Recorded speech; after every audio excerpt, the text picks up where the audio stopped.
Alright guys, here we go on SAT problem set 20. So this first problem actually is one that I think we are very familiar with. So in a grocery store, Joan bought 3 pounds of apples, 6 oranges for 96 cents. If a dozen oranges cost the same as 2 pounds of apples, what is the cost of a pound of apples? So this is kind of what I like to call a shopping trip problem, where on one shopping trip, 3 pounds of apples and 6 pounds of oranges equals 96 cents. Now the other piece of information that I know here is that a dozen oranges will cost the same as 2 pounds of apples. So you're going to do substitution or elimination. I chose to do substitution because I solved for A right here and I said 6O is equal to A. And so in place of A up here, I put 6O and I solved for oranges, which was kind of silly. I really should have maybe solved for A in hindsight, but I think you can finish that problem up, so I'll let you do that. Now this one, I will admit, I tried plugging them in right as they are because I saw that D was that and F was that, so I was like, oh, I'm going to put those in and just solve for C. It's actually much easier if you solve for C first. So if I take F equals C plus D, and I get C alone, I would have to times both sides by D, because that will cancel out here. So we had D times F equals C plus D, and then I subtract D. Now I can't actually subtract it from that because they're not like terms. So C will equal now, because C is alone, FD, or DF, either way, minus D. Then it's easier for me because I've already solved for C. I can just plug these in. So I put 38 over 3 times 12 over 5 minus 12 over 5. And I just followed order of operations from there. So here I cross-canceled and multiplied. Then I subtracted as long as we have common denominators. And then you should have it. So very similar to what we're doing right now in Algebra 2. We just with all numbers and not crazy x's and stuff. This one is a simple solve for x type problem. Just make sure you distribute here and you distribute here. So like just one step for you. So 2x plus 2 times half is 1 plus half x, and then half times that negative 2 is negative 1. Now, if you really don't want to deal with that half, you could times everything by 2 again, but you have to double this side as well. The ones will go away, and I think you can solve from there. So I'm going to leave that at that. On the back of that one says set 21. They want me to take this crazy fraction here and simplify it and place it in the form some number over 2x plus 1 squared. And we want to know what the value of that number is. So I noticed that this was the same as the first fraction, but not the second. So that first fraction is going to stay the same because it's already got the denominator it wants.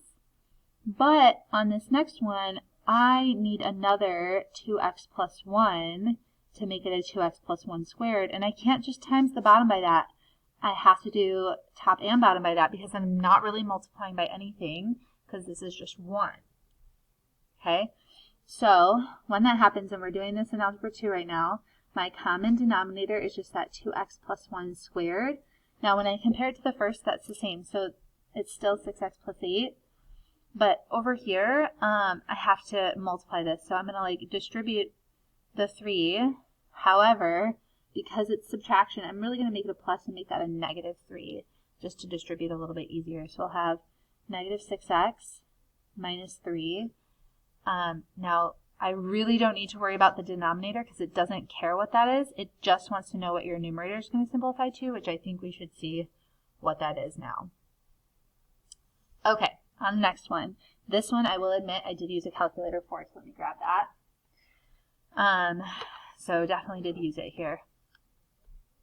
So the distribution of a group of students is shown in the table at the right.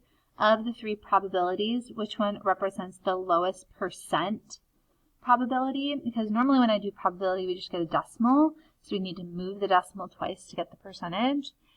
So I found each one as a fraction, because when we're talking probability, we're thinking, how many do I want to choose out of that total?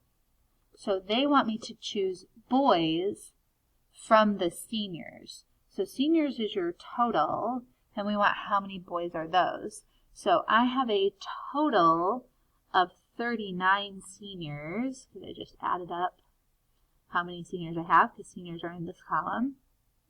Now, out of the seniors, we want to pick from the boys, so there are 11 to possibly pick from. Choosing a senior boy is very specific.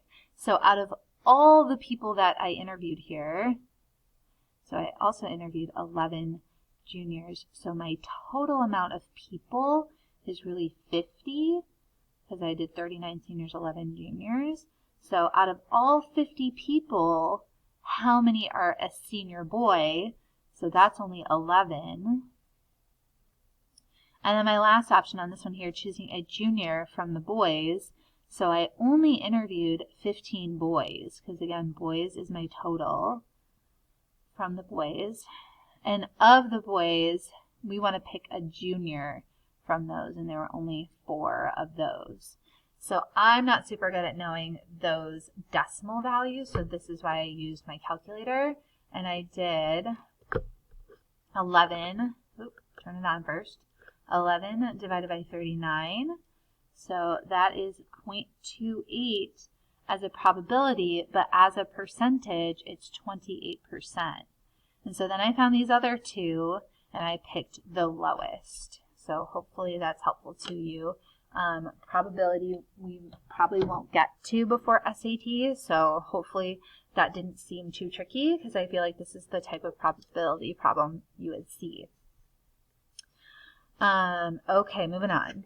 This is another type of probability problem that is very common. So a toy store has a jar that contains 3 red, 4 green, 7 yellow, and 5 blue marbles. If a customer reaches in and chooses 2 marbles, what is the percent probability that the 2 blue marbles are chosen? So, just like on that last one, I need the total. And so the total amount of marbles that I have here are 19. Now I go into the bag and I'm hoping to pull out a blue, and so there are potentially 5 of those. So a lot like that last one, I take the total amount of marbles that I have, and I can pick from 5 of them, because there are only 5 blue ones.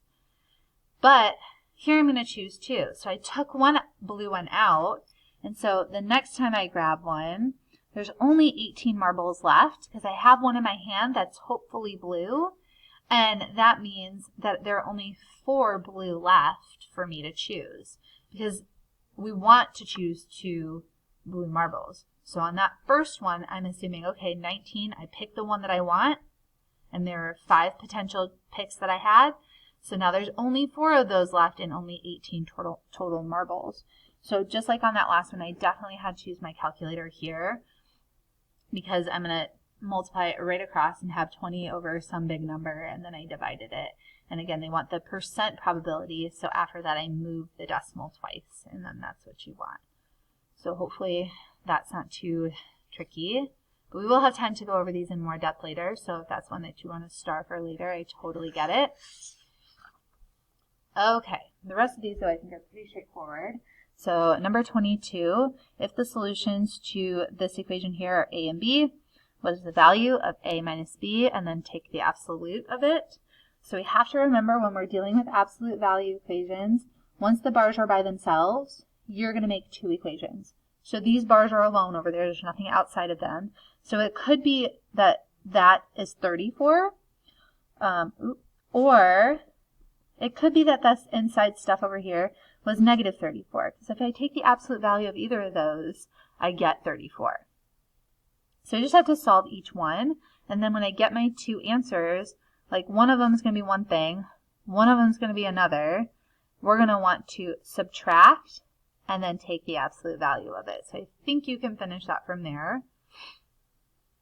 Problem set 22, the occupation problem, I love because it has you thinking graphically. So we have this equation here, and when it's in factored form like that, I can totally see what my x-intercepts are. So I have 1 at -3, and also 1 at 5. And we want to find the maximum value for that function on the interval from -4 to +6. Well, that is kind of like trivial information there. You don't really need it because right in between these, because this is a parabola, right in between, you'll have that high or low point. So because this is a positive parabola, it's a pointing up parabola, which seems kind of weird because that feels like it shouldn't be a maximum, but then it says this thing that we reflected it across the x-axis. So whatever we get down here as our minimum is really our maximum because we can just flip it up. So to find that, if you remember all the way back to our quadratic thing, we want to count in until we find the middle. So that middle is going to be at x equals 1, but the maximum value is a y value. So then I have to take the x value and plug it into my equation to find that. And then remember, we got to flip it up. So if you get a negative, just make it not negative and you got your answer. Oh my God, I love that question. Okay. How many integers satisfy the inequality? I feel like we've had one like this before, but again, with absolute values, you always have that you could be less than the 7 or compared to a -7, and because this is less than, it's an and inequality, and so I can write the smaller amount on the other side of that. And then I just want to solve, and when I solve here, I have to remember to subtract the 3's everywhere, so -10, less than x, less than 4, and we would just want to count all the integer values that exist between -10 and 4. So I can't pick -10, but like -9 is good, -8 is good, all the way up to 3. So however many of those you get is the one you want to pick. I'm sure there's a faster way to do it. I'm just too slow for that. Alrighty, on the back. A small rectangular picture, so I definitely drew a picture here, is 7 inches longer than its width. So I don't know the width, but it's 7 inches longer here. Now, since it's a rectangle, these sides opposite are the same. And they said that the area of the picture is 8 inches. So if I think about finding the area of a rectangle, you do base times height, where I know that area is 8, so I can put that here, and I know my base and height are represented by these little equations, so x times x plus 7. And I want to find that because I need to know what x is. If I know what x is, I can add up all the sides to find the perimeter. And so I noticed that if I distribute here, I'm going to get a quadratic. And if I'm trying to solve for x in a quadratic, I need it to be equal to 0. And so once I had this, I factored, and it definitely did factor, but one of your answers won't make sense. And that's because we're talking about a perimeter, like a rectangle. And so you're going to get 2 different numbers here. Only one of them will make sense, and so plug it in for x and add all that up to get the perimeter. And I think you can finish from there. Okay, so on this occupation problem here, it is very time intensive. So I'm going to show you how to start it because I think it's pretty easy overall. So the following data is recorded by a biology student when counting cells in a petri dish. So we get all these different numbers that we're counting. When trying to find the best one number representative of the data, the student is unsure which to use, so he takes the average of the mean, median, mode, and range. What is the result of his calculations rounded to the nearest integer? So I have to find the mean, the median, the mode, and the range. Then I have to take the average of all those things. Now when I take an average, I add up all the things and I divide by how many there are. So I'm definitely going to divide here by 4 because I'm going to add up 4 different numbers. So kind of working our way back, I can find the range by subtracting the smallest number from the largest number. The mode is your most often occurring number. Your median is the middle number, but you have to be in order. So like I had to rewrite all this data and put the 5 first because it's the smallest, and then the 6